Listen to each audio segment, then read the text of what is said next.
Welcome to The Explainer. Have you ever just stopped and wondered what makes some leaders and some companies so incredibly influential, while so many others just kind of fade away? Well, today we're going to dig into the powerful core idea from Simon Sinek's game-changing book, Start With Why. Okay, so at first glance, what on earth could a couple of inventors, a tech giant, and a civil rights icon possibly have in common?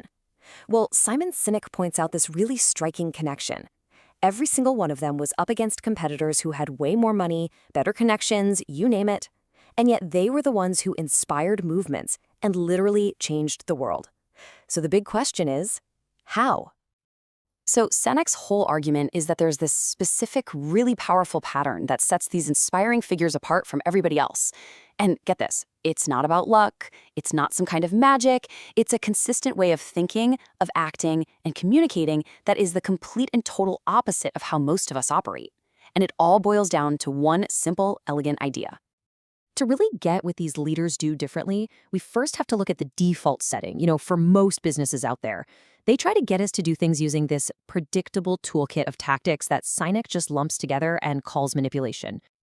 I mean, you see this stuff everywhere, right? Price drops, BOGO deals, fear-based messages like, hurry before it's gone, or those aspirational promises, get the life you've always wanted. Even things like peer pressure and novelty, touting some tiny update as a massive innovation. And hey, let's be real, this stuff works. It's super effective at getting us to make a move, but only in the short term. But here is the absolute key distinction. Those tactics create repeat business, which is just transactional. Someone buys from you again because you have the best price, right? Loyalty, though.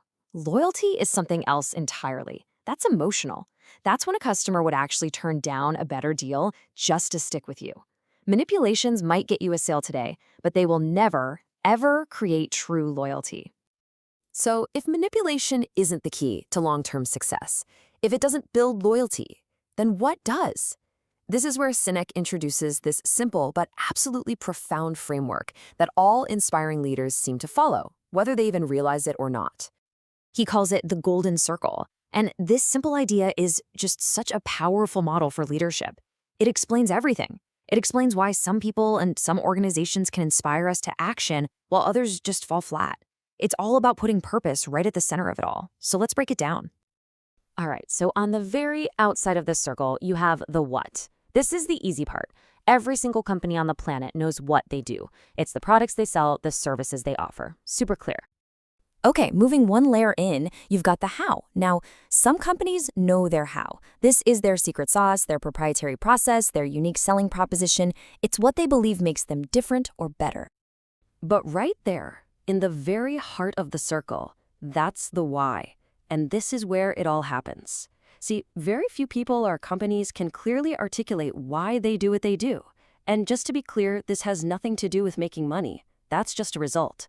The why is the purpose, the cause, the belief that drives everything else. And right here, this is the pivot. This changes everything. Most of us and most companies, we communicate from the outside in. We start with the clearest thing, our what, and we work our way in. But the great leaders, the inspiring ones, they do the exact opposite.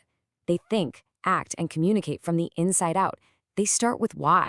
So let's make this real. How does this actually look in practice? Sinek's go-to example is perfect for this, Apple. You'll see how this tiny shift in communication makes a world of difference. So if Apple was just like everybody else, their marketing pitch would sound something like this. They'd start with their what, we make great computers. Then their how, they're beautifully designed and simple to use.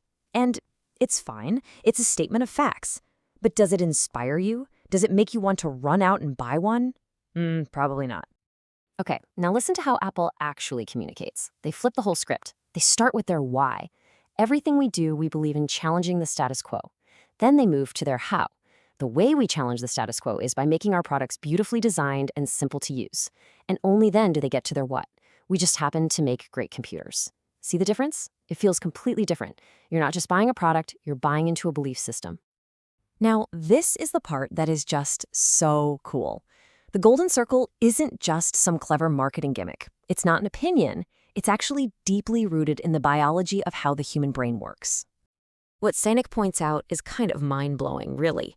The structure of the golden circle, the why, how, and what, it actually maps perfectly onto the three major components of our brain. So think about it like this. The outer part of the circle, the what, that corresponds to our newest brain, the neocortex. That's the part that's responsible for all our rational, analytical thought and language. But the middle parts, the how and the why, they correspond to our limbic brain. And that's the part that's responsible for all of our feelings, like trust and loyalty. It's also where all of our decision-making comes from. It runs the show. And this explains gut feelings perfectly. When you communicate the what, people can understand facts and figures. But when you communicate the why, you are talking directly to the part of the brain that makes decisions. That's why sometimes we make a choice that just feels right, even if we can't perfectly explain it. That's your limbic brain going, yup, this is it. So where does this all leave us? What are we actually supposed to do with all this? Well, the key takeaway from Sinek's work is really a simple but incredibly profound shift in how we approach, well, everything. It all boils down to this one powerful idea. People aren't drawn to the things you make or the services you provide. They're drawn to the purpose behind it all. So the goal shouldn't be to do business with everyone who needs what you have. The goal is to do business with people who believe what you believe. That's how you build a tribe, a loyal following that will stick by you no matter what. And as we wrap up, I want to leave you with a challenge. A question, really. For your own work, your projects, your company, your life, before you get lost in figuring out what you need to do or how you're going to do it, just take a moment and ask yourself that one all-important question. What's your why?